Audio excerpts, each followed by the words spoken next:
This country was built on slavery, which means slaves built this country. The slaves in America have earned reparations for their suffering. And continue to earn reparations every moment we spend submerged in the systemic prejudice, racism, and white supremacy. God damn, that was racist. What's up, guys? Spenny. The longer that I observe the modern political and media landscape, the more that I'm convinced that we are a nation run by adult children who don't have the capacity to reason or to admit that they're wrong or to have accountability for anything that they've done or said. Instead, when things don't go their way, they literally behave the way that my toddlers do. They shriek and throw a temper tantrum. This is one of the more famous ones that's ever been thrown. This was President. You want to find conservatives doing this, and obviously I've been wrong about plenty of stuff. I often and regularly admit it here. I get dragged on the internet every freaking day. It's just the rules of the road, right? But these libs have it so built into their cotton candy, Fabergé egg, fragile ecosystem and worldview that they are perpetually right and morally indignant to anyone who tells them otherwise, that when they are presented with facts they don't like, they just shriek, they just scream. You've seen it before. There are 100,000 videos on the internet of a lib encountering something they don't like. That's probably true, but it goes against their ideology. And they'll literally just scream. They'll sit down in the road and shake. They can't handle it. They're not real people. They're certainly not adults. They're just little children. And this was perfectly encapsulated in a recent CNN interview that went horribly right or horribly wrong, depending on which perspective you are taking. It's an interview that aired last night featuring generic, bony, Skeletor, heroin chic lib, with her hair falling out and her skin falling off. A panel of these people versus Jillian Michaels. Jillian Michaels is fantastic, and it's just a great and strong voice for reason. Frankly, I'm not sure she'd consider herself a Republican, but just for rationality. Jillian Michaels' major claim to fame in recent years has obviously been fighting in favor of women's sports and making sure that men cannot compete against women in women's sports. All right? Okay. But Jillian Michaels said something remarkable last night on CNN. Jillian Michaels said that slavery is not a race thing, that all peoples have been slaves at one time or another, and that slavery actually originated in Africa.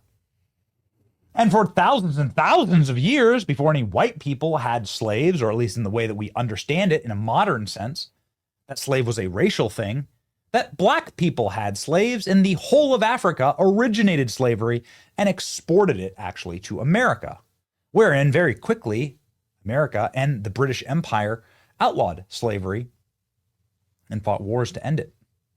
It is a immoral and inhumane practice, and that America should be applauded for that. And she dared say this live on CNN, and she was met with shrieks and screams. And I'll explain why in a second. First, here's the clip.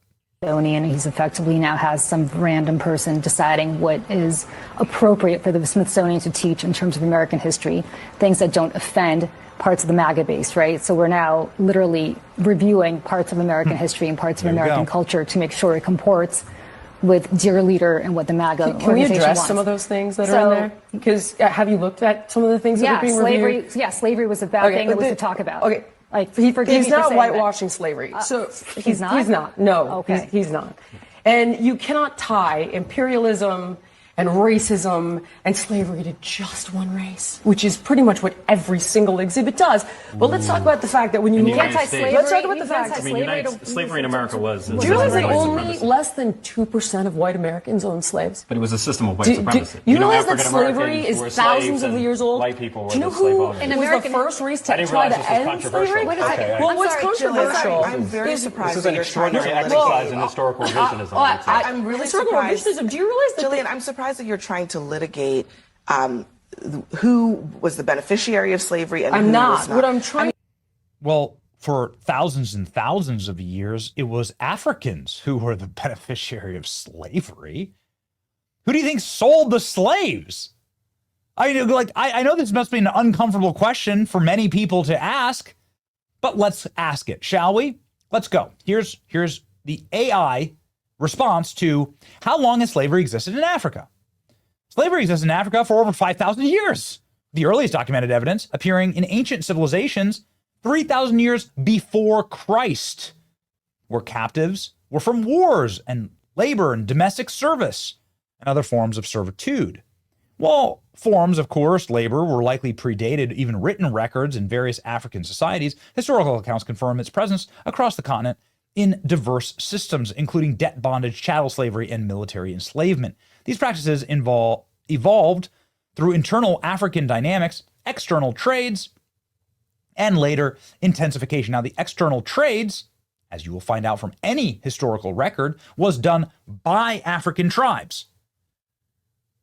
So it was the African tribes selling enslaved Africans. I'm not arguing that. I'm arguing slavery is immoral. Slavery is immoral, whoever is doing it. Sometimes there are white slaves. Sometimes there are black slaves. Sometimes there are Chinese slaves, whatever. What I'm saying here is to sit there and pin slavery on a single race, which is, by the way, the holiest of holies. It is the cornerstone of the race Marxist. And that's why they're screaming at Jillian. They're screaming at Jillian because Jillian just said something that is empirically true. That slavery is not a race issue. You'd be hard pressed to go through, the term slave means Slav, Slavic people, like white people. That's where the English term slave comes from, because Slavic people were the first slaves that were encountered in the Western Hemisphere. There's a long history of Slavic people being slaves or indentured servants throughout the West.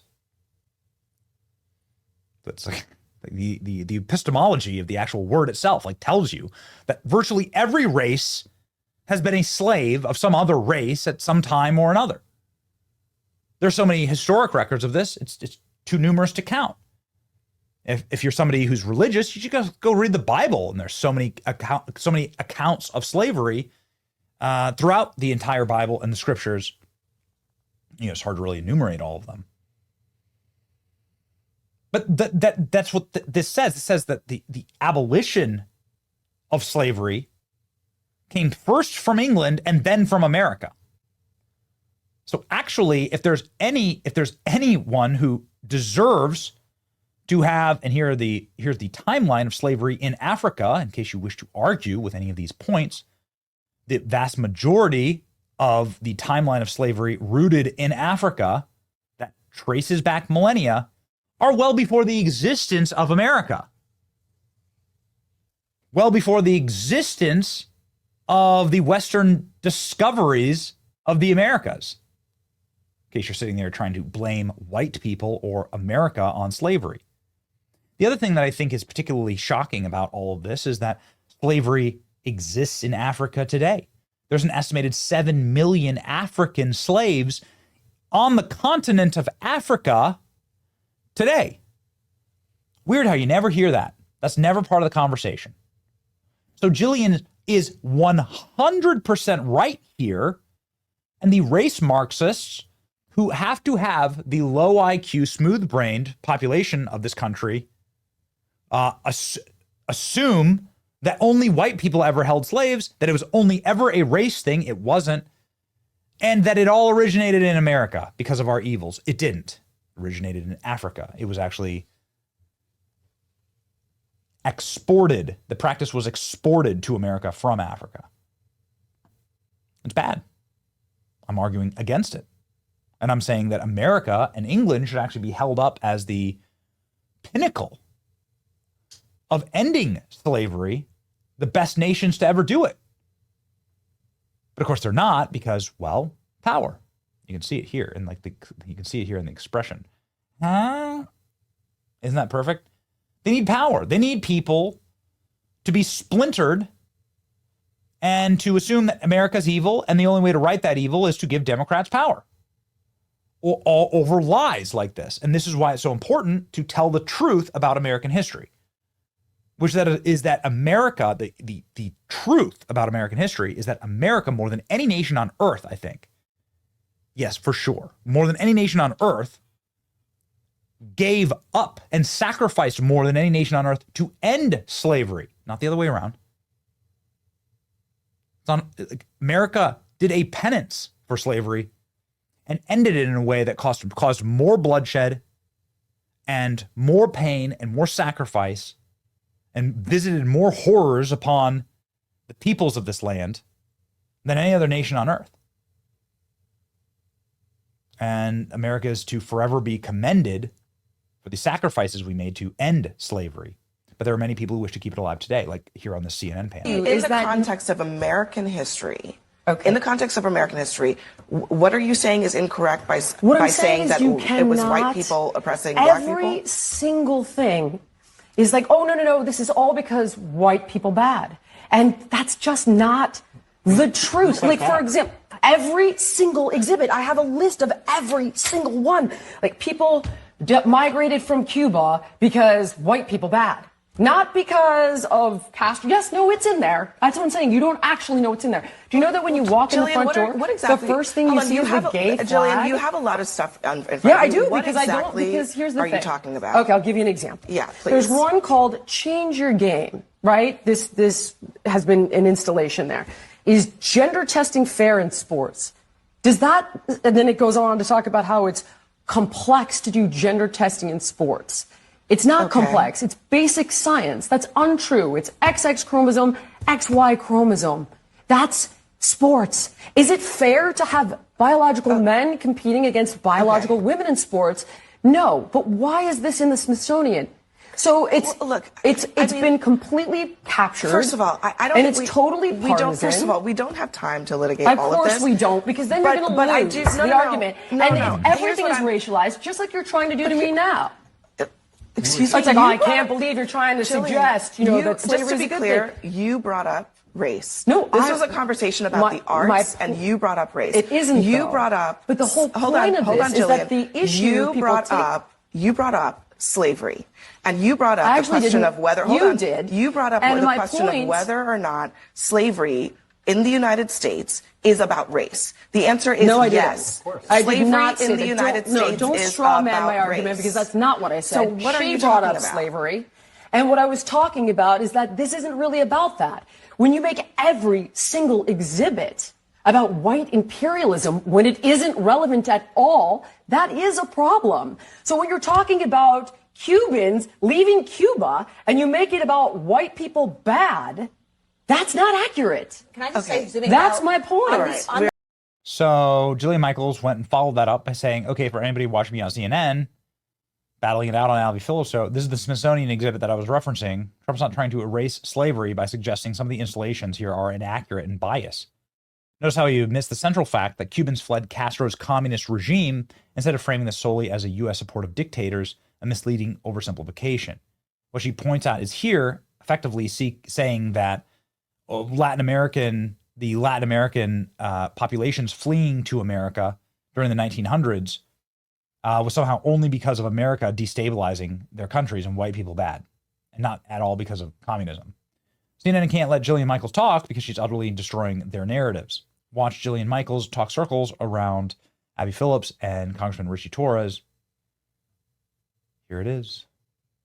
This exact moment, CNN forever banned Jillian Michaels. Probably. Sadly. Right. Yeah. For the record, 25% of Southern households owned at least one slave. You should stop the roids. Less than 2% of white Americans own slaves, and believe it or not, American is more than just the South. There's the Midwest, Northwest, Northeast. Pull up a map, $8 on Amazon. You'll see it. Many white Americans even died fighting to end slavery. Do they suck too? You can't hold every white person, past or present, responsible for evil. Most people, including most white people, are good. Pretending otherwise isn't truth-telling. It's a gasoline fire of racial division. That's right. It's race Marxism, which is what this is. Race Marxism, which is what they've been using higher education and the Smithsonian Institute to push. Schools, CNN flunkies on slavery triggers network-wide meltdown. Jillian Michaels, obliterate Democrat, because they're trying to blame white people for everything bad in the world. This is exactly right. The entire premise of the left's George Floyd era argument was, in fact, white people bad, a sign of weakness rather than strength. That left-wing CNN panelists are now pretending that they never made that argument at all is good. That's right. You might be banned from CNN. We'll see. She took on 5 CNN hosts and came out the winner. Good for you. Jillian Michaels absolutely right. Smithsonian and many institutions have become neo-Marxist propagandists, race Marxists, I call them, who use racism to demoralize us. Stephen Miller coming in over the top here. The Smithsonian is supposed to be a global symbol of American strength, culture, and prestige, a place that families and children celebrate American history and greatness. Instead, the exhibits have clearly been taken over by left-wing activists who use the Smithsonian, yet another platform, to endlessly bash America and rewrite and erase our magnificent history. These activists have obscenely defaced the beloved institution. The Trump administration will proudly and diligently restore the patriotic glory of America and ensure the Smithsonian is a place that once more inspires love, devotion to this nation, especially among our young citizens. Well done. Well, that is actually the history of slavery around the world and the history of slavery in America. And if you want to scream about it, go for it. We're adults around here. We can take it. Hit your boy Benny. Like, share, and subscribe. And do some research every once in a while. Expand your view. Maybe you'll realize that you're being lied to by people for power. Just a thought. See ya.